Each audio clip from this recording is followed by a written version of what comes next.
사람들은 자기도 모르게 편견을 갖고 살게 되어 있습니다. 이 편견이라는 것은 어떤 사물이나 또 어떤 현상에 대해서 적합하지 않은 의견, 견해를 갖는 것을 이야기를 합니다. 여러분, 우리가 어떤 고정관념 그러면 그림이 딱 떠오르게 됩니다. 그러나 편견 그러면 우리 어떤 의견을 반영하는 태도가 되겠습니다. 특별히 외모에 대해서 우리가 편견을 가질 때가 참 많습니다. 저 사람은 저럴 거야. 우리가 관상쟁이도 아닌데 괜히 사람 보면서 이러쿵 저러쿵 우리는 평가를 합니다. 그리고 또 우리는 이게 선입견이든 고정관념이든 편견이든 간에 좀 나랑 비슷하다 생각을 하면 마음의 문을 활짝 열고 나와 다르다 그러면 마음을 닫아버린 경우가 참 많습니다. 그래서 우리의 삶이 참 여러 가지 어려움을 많이 겪게 되는 것입니다. 여러분, 어느 사이든지 간에 편견이 없을 수는 없지만은 이 편견은 색안경 같아요. 색안경을 끼면은 나의 입장에서만 보지 상대의 진실을 볼 수가 없어요. 우리도 색안경, 편견을 가지고 보면 여러분 어떻게 돼요? 마음의 벽이 생겨서 결국은 상대의 진실한 것을 볼 수가 없음을 우리는 알게 되는 것입니다. 그래서 우리는 편견을 깨어야 되고 또 우리 안에 있는 이 편견의 색안경을 벗어야만이 진실을 볼 수 있다는 것을 우리가 알아야 합니다. 예수님도 마찬가지예요. 예수님도 공생애를 시작하셨을 때 나사렛에서 뭐라고 그랬어요?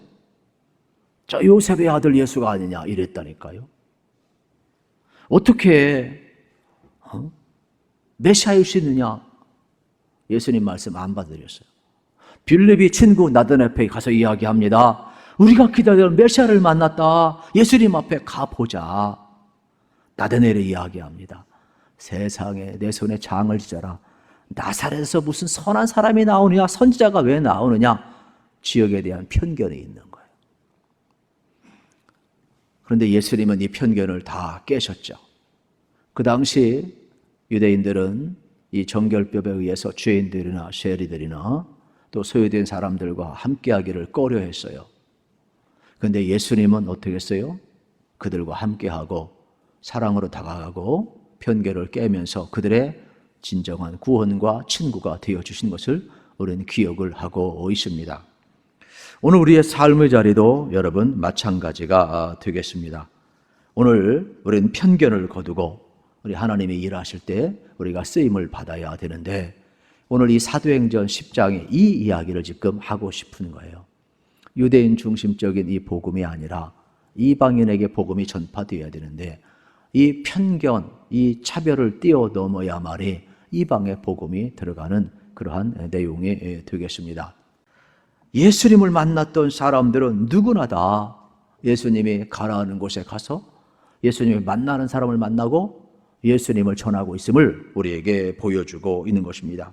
그래서 저는 믿음이라는 것은 오늘 하나님께서 보내시는 곳에 가서 하나님께서 만나게 한 사람에게 여러분 하나님의 사랑을 전할 수 있는 사람이 바로 믿음의 사람임을 오늘 발견할 수가 있습니다. 오늘 본문을 통하여서 여러분 하나님의 부름받은 사람들은 어떠한 일을 하고 있는지 우리가 살펴보기를 원하는데 먼저 만남을 갖고 있어요. 그래서 첫 번째로 고넬료 백부장이 나오고 또 두 번째로 베드로가 나와요. 이 두 분이 만나는 장면이 오늘 사도행전 10장의 출발이에요. 그런데 그 당시는 아무도 주목하지를 않았어요. 세상이 돼서 특별하지도 않았어요. 그런데 선교 역사에서는 여러분 백부장 고넬료와 사도의 대표 베드로의 만남은 이방 선교를 향한 큰 물줄기 전환이었음을 우리에게 보여주고 있음을 발견하게 되는 것입니다. 오늘 본문 말씀 1절 2절을 같이 한번 읽겠습니다. 시작. 가이사랴에 고넬료라는 사람이 있었. 이달리아 부데라 하는 군대의 백부장이라. 그가 경건하여 온 집안과 더불어 하나님을 경외하며 백성을 많이 구제하고 하나님께 항상 기도하더니. 여러분 여기에 고넬료가 나와요. 그는 어디에 있느냐? 여러분 어디에 있어요? 오늘 성경에 보게 되면 가이사랴에 있다 그랬어요. 이 가이사랴는 항구 도시인데 로마인들이 유대를 통치하기 위해서 만든 큰 항구 도시예요. 그 당시 3대 항구에 속했습니다. 터키의 안디옥 항구, 또 애굽의 여러분 알렉산드리아 항구, 그리고 지금 여기 여러분 이 가이사랴 항구가 되겠습니다. 그만큼 로마는 어떻게 됐어요? 유대를 지배하기 큰 항구를 만들고 이제 여기 이달리아 부대라는 것은 군대가 주둔했다라는 거예요. 그러면은 여러분 이 10개의 부대가 모여서 또 한 군단을 이루게 되는데 이 부대라는 것은 군단의 한 10분의 1 정도가 돼요. 그리고 한 군단은 600명으로 구성되어 있다고 이야기를 합니다. 그러면 여기 600명이란 백부장 그러면 100명의 밑에 부하를 두고 있으니까 6명의 백부장이 있는 한 군단이 되겠지요. 그런데 여기에 나오는 고넬료를 향하여서 뭐라고 이야기하느냐? 그는 경건하였다 그랬어요. 여러분 고넬료 이방인이지만 경건했다라고 소개를 하고 있습니다. 우리 신앙의 목표가 어디에 있어야 되느냐? 여러분 이 경건에 있어야 되는 거예요. 그러면 이 경건은 뭐냐? 오늘 첫 번째부터 보면은 그는 여호와를 경외하였다 그랬어요. 그러니까 경건의 출발은 뭐냐? 여호와를 경외하는 거예요. 여러분 이방인이 하나님을 경외했다. 이건 대단한 거예요. 이 경이라는 것은 하나님을 사랑할 뿐만 아니라 하나님을 두려워하는 마음을 이야기를 하는 겁니다. 오늘 우리가 신앙생활하면서 잃어버리는 것이 하나 있는데 그게 뭐냐? 은혜로운 하나님, 사랑의 하나님, 내 기도에 응답 주시는 하나님, 좋으신 하나님. 여러분 우리가 이러한 하나님을 우리가 사랑하지만 심판하시는 하나님에 대해서 마땅히 하나님을 우리가 두려워하지 않고 있다는 거예요. 오늘 우리에게 정말로 회복해야 될 것이 있다면 뭐냐면 하나님 일말 두려워할 줄 알아야 된다는 거예요. 어느 순간부터 우리는 여호와 이름을 부르고 신앙생활을 하고 있지만 하나님을 두려워하지를 않아요. 정말로 무서운 시대에 지금 살고 있어요. 여러분들이 경건한 신앙을 갖길 원하면 하나님 사랑해야지만 동시에 일말에 하나님 두려워할 줄 알아야 되는 거예요. 여러분 부부관계도 마찬가지예요. 당연히 내 사람이니까 나를 사랑하겠지. 그러나 여러분 그렇게만 대하면 그 사람 금방 깨져요. 상대를 존중하고 일말에 경외감이 있어야 그 사랑이 오래 가는 거예요. 여러분 우리가 하나님을 믿는다고 이야기하면서 사랑의 하나님, 용서의 하나님, 은혜의 하나님, 축복의 하나님 이러한 하나님만 생각하면 안 되는 거예요. 오늘도 여러분들이 정말로 하나님을 두려워할 줄 알고 하나님을 경외하는 그런 아름다운 경건한 신앙 꼭 회복하기를 축복합니다. 그리고 이 고넬료는 온 집안과 더불어 하나님을 경외했다 그랬어요. 혼자 예수 믿을 수 있어요. 그러나 온 집안과 더불어 하나님을 경외했다. 쉬운 거 아니에요. 오늘날 여러분 홀로 된 믿음이 얼마나 많은데요. 이 자리에 우리가 와 있지만 남편은 어디 있어요? 아내는 어디에 있어요? 자식은 어디에 있어요? 원래 신앙이라는 것은 가정에서 영향을 미치게 되어 있어요. 그래서 우리의 말과 여러분 우리의 인격과 우리의 삶, 우리의 모든 태도들이 다 드러나게 되어 있거든요. 그러면 적어도 고넬료가 이방인이면서도 여러분 주님을 믿었다라는 것은 그가 가정에서 얼마나 신실했는가를 이야기를 하는 거예요. 그러니까 온 가족이 그와 함께한 가족이 다 나올 수가 있고 하나님을 경외할 수가 있었다는 것이죠. 저는 여러분들의 삶의 자리가 좀 어렵다 할지라도 여러분 말로 다 되는 거 아니에요. 뭐 교회 나오라고 해서 다 나오면 예수 믿으라고 해서 예수 다 믿으면 얼마나 좋겠어요. 그러나 그렇게 되는 게 아니에요. 이 고넬료처럼 여러분의 인격, 여러분의 삶, 여러분의 모든 것이 파괴 효과가 있어서 여러분의 가정을 세우는 또 귀한 은혜가 꼭 다시 한번 회복되기를 우리 주님의 이름으로 축복합니다. 그리고 그는 많은 사람을 구제했다 그랬어요. 저는 이 말씀을 보면서 참 아이러니한 것은 군인이 무슨 돈이 있겠어요. 근데 구제를 많이 했대요. 이건 뭘 의미하느냐? 자기 받은 이 월급을 가지고 가정을 꾸려갔던 그 마음처럼 똑같이 이웃을 향해서 손을 펼쳤다라는 거예요. 있어서가 아니에요. 여러분, 긍휼의 마음을 가지고 이웃을 향해서 손을 뻗치는 이러한 삶을 우리가 다시 한번 발견할 수가 있는 것입니다. 나보다 더 어려운 이웃을 향해서 돈을 쓰고 손을 넓게 펼쳤음을 의미하고 있습니다. 그리고 네 번째로는 그는 항상 기도했다 그랬어요. 여러분, 우리가 데살로니가전서 5장에 있는 말씀 기억하잖아요. 항상 기뻐라, 쉬지 말고 기도하라, 범사에 감사하라. 이는 그리스도 예수 안에서 너희를 향하신 하나님의 뜻이니라 그랬어요. 그런데 항상 기도한다 쉽지 않아요. 그럼 이 말이 무슨 내용이냐? 고넬료의 중심이 늘 하나님을 갈망했다라는 거예요. 늘 하나님을 향하여 하나님의 뜻을 구했다라는 거예요. 무슨 일을 하든지 이게 하나님의 뜻인가 하나님의 뜻이 아닌가, 진심으로 하나님을 갈망하고 하나님을 찾았다라는 거예요. 오늘 우리에게 여러분, 이 항상 기도하는 이 마음이 왜 이렇게 중요하냐? 하나님을 찾아야 돼요. 하나님을 갈망해야 돼요. 하나님의 뜻이 무엇인가를 묻고 살아야 돼요. 오늘의 시대는 하나님의 뜻이 뭔지 묻지를 않고 살아가요. 이게 문제인 거예요. 기도 많이 한다는 뜻은 시간 많이 보낸다는 뜻이 아니에요. 우리가 하나님 앞에 물을 수 있느냐는 거예요. 그런데 고넬료는 얕은 신앙이었지만 항상 하나님 앞에 묻고 하나님을 구하고 있음을 발견하게 되는 것입니다. 하나님은요, 고넬료 쓰기로 작정을 하십니다. 하나님의 거대한 역사, 여러분, 이방 선교의 문을 초석으로 고넬료를 지금 쓰기로 작정해요. 황제도 아니에요. 사단장도 아니에요. 군당장도 아니에요. 일개 그냥 백부장에 불과한 사람이에요. 그런데 왜 하나님이 쓰기로 작정해요? 그가 경건했기 때문이라. 그가 기도했기 때문이라. 그러니까 하나님의 역사는 어느 때 일어나느냐? 이렇게 하나님을 경외하고 하나님 앞에 기도할 때 역사가 일어남을 발견하게 되는 것입니다. 여기 좋은 군인이란 어떠한 군인일까?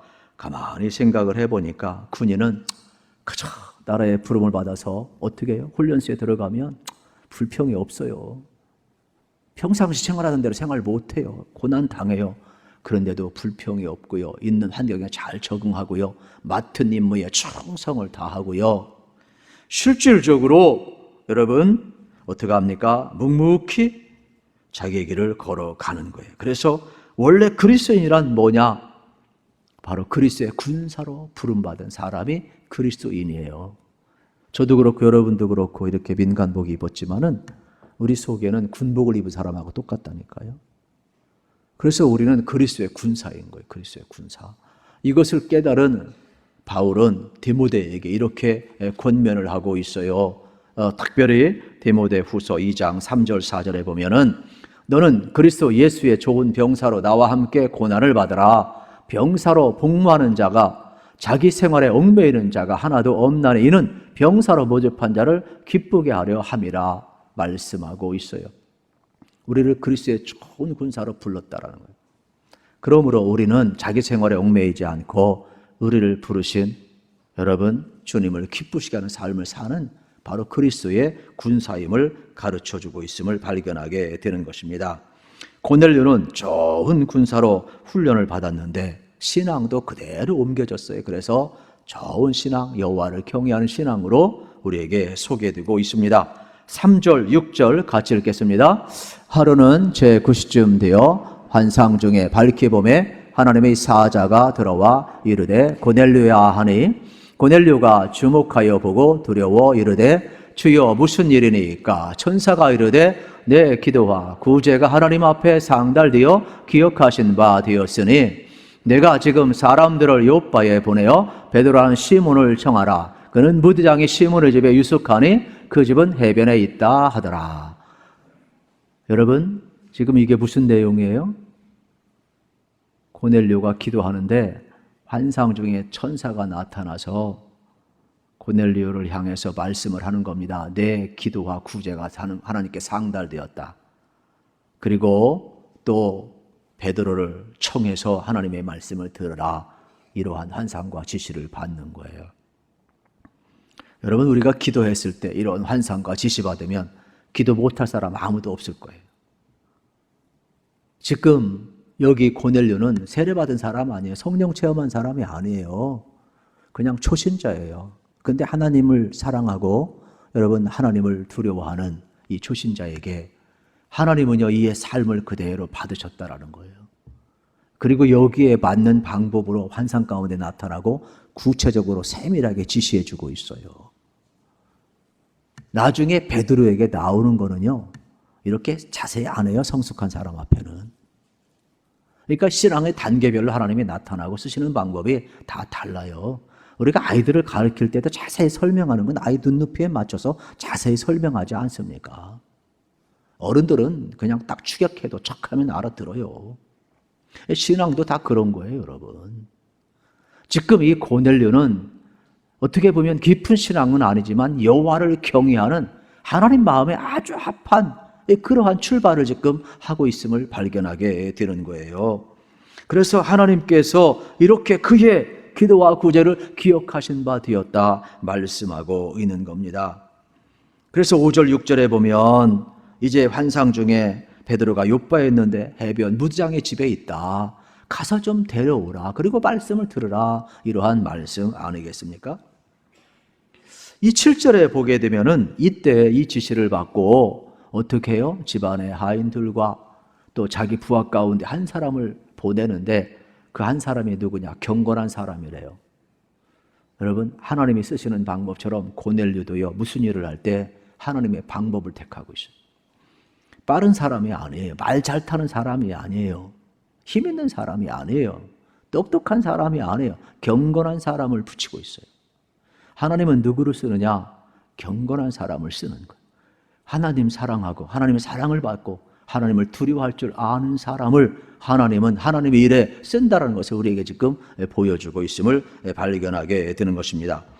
9절 말씀을 보겠습니다. 9절 같이 읽겠습니다. 9절 시작. 이튿날 그들이 길을 가다가 그 성에 가까이 갔을 그때에 베드로가 기도하려고 지붕에 올라가니 그 시각은 제6시더라. 아멘. 놀랍지 않습니까? 그 이튿날에 베드로가 기도하러 올라가는데 여러분, 하나님이 똑같이 천사를 보내서 베드로에게 나타나요. 이스라엘은 지붕이 평평하기 때문에 많은 사람이 올라가서 기도합니다. 또 묵상도 합니다. 또 쉬기도 합니다. 생활 공간이에요. 그리고 기도할 때 성전이든 지붕이든 규칙적으로 그들은 항상 기도를 하고 있어요. 저는 이 장면이 참 너무 아름다워요. 아, 역사는 어느 때 이루어지느냐? 기도할 때 이루어져요. 그리고 하나님의 시간은 기가 막혀요. 이 고넬료에게도 임했던 하나님이 여러분 베드로에게도 기도하는 시간에 임하고 있다는 거예요. 그러면 오늘 우리도 마찬가지죠. 기도할 때 여러분 하나님의 역사는 우리 가운데 온전히 일어날 수 있다는 것을 발견하게 되는 겁니다. 그런데 시간이 제6시예요.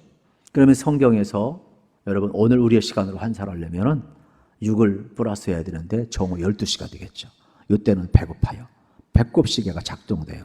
그래서 베드로가 시장기가 느껴 있는데 어이구 환상 중에 큰 그릇 보자기가 내려와요. 큰 그릇이 있는데 보자기가 쌓여있어요. 그 안에 있는데 먹을 것이 있는데 네 발 달린 짐승과 아끼는 것과 공중에 나는 새들이 있는 거예요. 그래서 아이고 화들짝 놀랐어요. 왜요?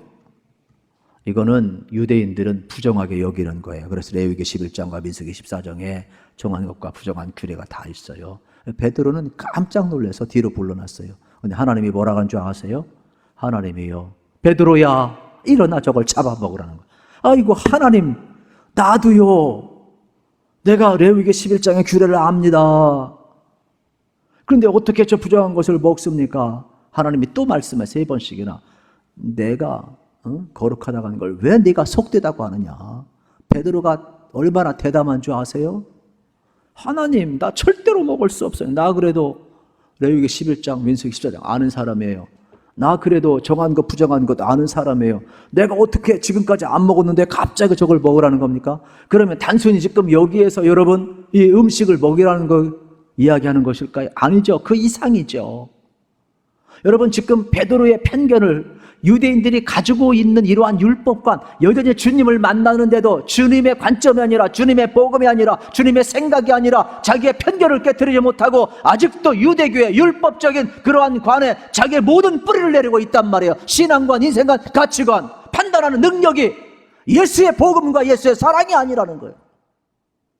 그렇게 해서 어떻게 이방 땅에 가서 복음을 전할 수 있을 것이며 이방인을 편견을 가지고 있는데 어떻게 예수 그리스도의 십자가의 복음이 전파되겠냐 이 말에. 그래서 베드로를 바꾸기 위하여 베드로야, 하나님이 거룩하다고 하는 것을 네가 왜 속되다고 하느냐 3번씩이나 말을 하는 거예요.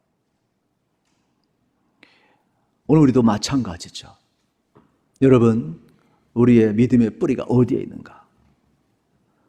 하나님은요, 지금 고넬료만 바꾼 게 아니에요.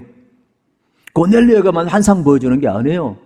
베드로에게도 환상을 보여, 베드로를 지금 바꾸셔서 이방 선교의 포문을 열고 있음을 발견하게 되는 것입니다. 그렇습니다. 오늘 우리의 삶, 여러분 철저히 베드로가 고넬을 만나고 이방 구원을 위한 여러분 출발 속에서 베드로를 바꿔가시는 것처럼 오늘 우리의 삶도요, 우리 속에 있는 이러한 나의 정보, 나의 데이터, 오류라는 것을 기억을 하시고 여러분 예수님의 데이터가 좀 들어갔으면 좋겠어요. 예수님의 말씀이 좀 들어갔으면 좋겠어요. 그리고 차별과 편견의 벽을 뛰어넘으셔서 유대인과 이방인의 벽을 넘게 하시는 이 하나님의 모습을 보잖아요. 우리도 마찬가지, 우리가 어느 때 쓰임을 받느냐? 내가 가기 싫은 곳에 갈 줄 알아야 돼요. 내가 만나기 싫은 사람 만날 줄 알아야 돼요. 그냥 우연히 살아가는 삶이 아니라 우리는 필연적으로 하나님의 섭리 가운데 살아가는 사람이에요. 그때 하나님의 일이 시작이 되고 하나님의 역사가 시작되는 것을 여러분 알으셔야 돼요. 이어령 씨의 여러분 보자기 인문학이 있습니다. 이분은 너무나 유명하기 때문에 제가 소개하지 않겠습니다. 그런데 이분은 보자기 예찬론자죠. 이 보자기 예찬론자인데 여러분 가방은 꼭 규격 맞는 것만 들어가잖아요. 그러나 어때요? 보자기는 니모 모양이든 세모 모양이든 어떤 물건이든지 다 쌀 수가 있어요. 다 들어가요. 그래서 이어령 씨는 이 인문학 속에서 우리의 모든 인류의 철학이 이 보자기 속에 다 들어있다고 보는 보자기 예찬론자예요. 교회라는 것은 만날 수 없는 사람이 만나는 겁니다. 교회라는 것은 함께할 수 없는 사람이 함께하는 겁니다. 왜요? 예수님 때문에. 그러니까 저도 그렇고 여러분도 그렇고 예수님 때문에 만났기 때문에 함께하는 거예요. 예수님 때문에 만났기 때문에 여러분 우리가 어떻게 하고 있어요? 이 자리에 모여 있고 만나고 있다는 것을 기억했으면 좋겠어요. 그러면 예수님의 사랑이 있어야 되죠. 내 차별과 내 편견과 내 고정관념, 내 선입견 이런 것은 사라져야 되겠죠.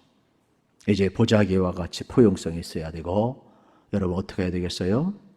예수님의 사랑의 마음이 여러분 가운데 드러나야 되지 않겠습니까? 이것을 우리에게 전해주고 교회 공동체라는 것이 뭔지를 알았으면 좋겠어요. 이거는 이 교회론을 이야기하고 있는 에베소서에 보면은 더 자세히 우리에게 가르쳐줘요. 2장 14절부터 18절 읽고 말씀 끝내겠습니다. 같이 한번 읽읍시다.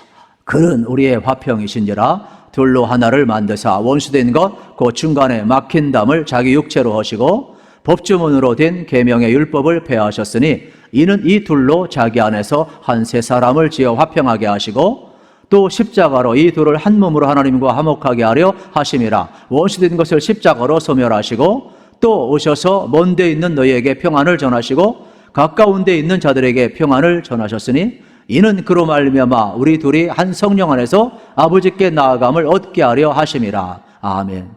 주님이여 십자가를 화평케 했다요. 막힌 담을 허물었대요. 그러므로 이제 우리들도 이 일을 하라는 거예요. 그러면 오늘 우리는 어떤 삶을 살아가야 될까요? 베드로가 여러분 믿음의 장벽을 허물었을 때 이방인에게 가까이 나아갔던 것처럼 이방인의 집에 머물 수 있었던 것처럼 하나님의 말씀을 그때 여러분 이 벽을 허물 때 전할 수 있고 함께 할 수 있는 거예요. 오늘 우리도 마찬가지입니다. 하나님이 여러분을 통해 일하시고자 할 때 여러분 어떻게 해야 되겠어요? 여러분의 편견 때문에 하나님의 일을 방해해서는 안 되는 거예요.